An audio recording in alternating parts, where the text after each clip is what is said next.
first responded to the question, what do scientists think, by saying that they think a variety of things and this is only natural. On the one hand, they hoped that this instrument would never be used in war,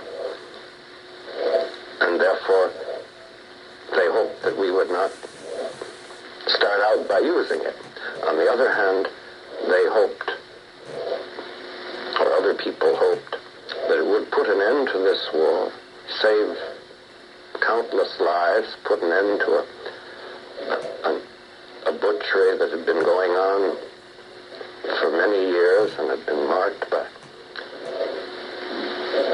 atrocities, concentration camps, murderous raids on cities, on Rotterdam and Dresden and Tokyo itself.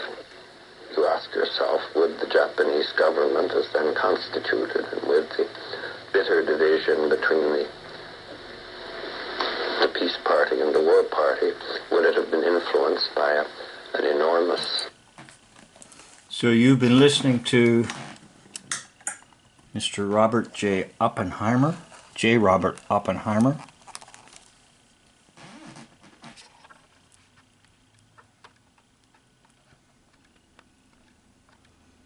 Now, I picked up this book.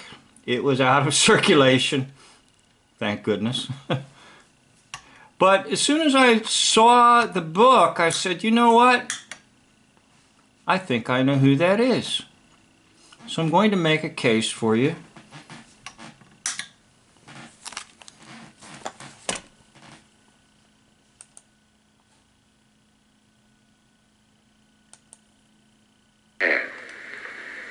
And we can make life a little easier for the unfortunate ones already stricken.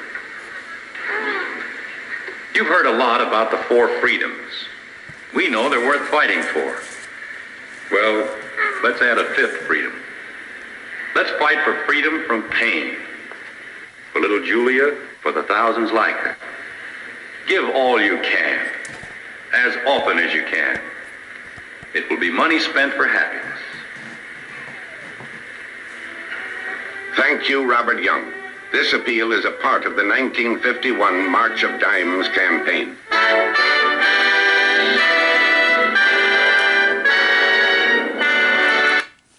Yes, I believe J. Robert Oppenheimer was played by none other than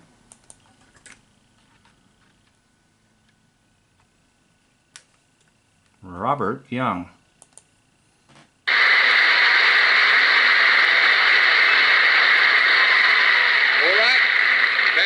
You know, in the case of our mystery challenger, we go to a different form of questioning. You ask questions one at a time, in turn, moving clockwise, and we begin it all with Arlene Francis. Are you a performer in the picture business? Yeah. Yes. Okay. So I'll do my usual for you, the pick try-if, and it doesn't come up as high, but nevertheless, it doesn't stop me.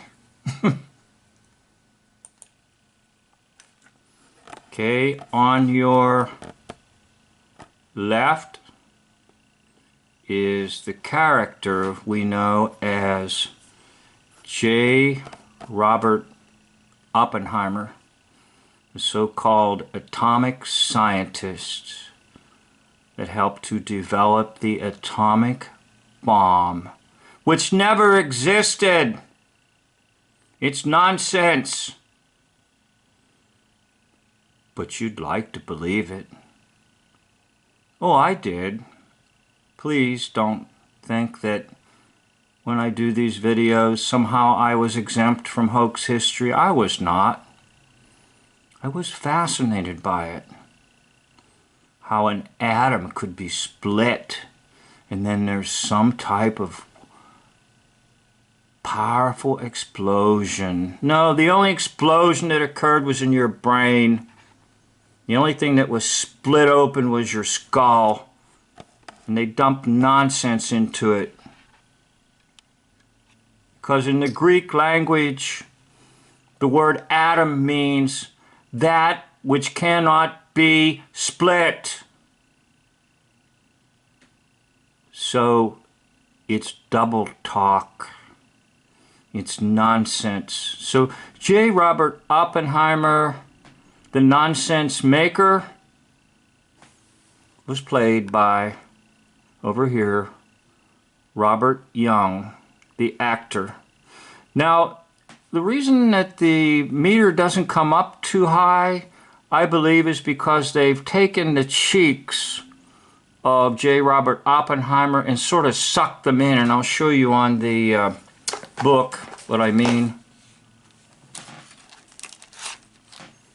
If you look on the book, you see the cheeks are kind of sucked in.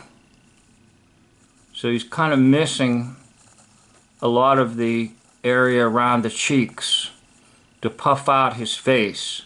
But if you puffed out his face more, it would match much better with the photos of Robert Young. So the whole atomic dawn is nonsense. J. Robert Oppenheimer, played by this man over here, actor Robert Young. The dates of so-called birth seem to match within a few years. The location seems to match of where Mr. Oppenheimer was and where Mr. Young was doing all his filming. He was in about 100 movies. He produced the famous television show he starred in the famous television show Father Knows Best. So he was given the TV Father of the Year award. So who's the father of the atomic dawn, atomic age? J. Robert Oppenheimer. He also did a movie called Marcus Welby, and then that led to a television series. Well over 100 films, a lot of television appearances, and a lot of hoaxing, like I showed you during the polio scare to raise money. Again, all part of the hoax lie system. J. Robert Oppenheimer, played by Robert Young. And that might be another clue that actually his first name begins with J, and even the title of this book is the biography of Robert Oppenheimer. But other places you have J. period Robert Oppenheimer. So that might be another clue. His first name Robert, same nonsense, no atomic age, no atomic dawn, no atomic bomb. Anyhow, you got the point. So thank you for watching. End of video.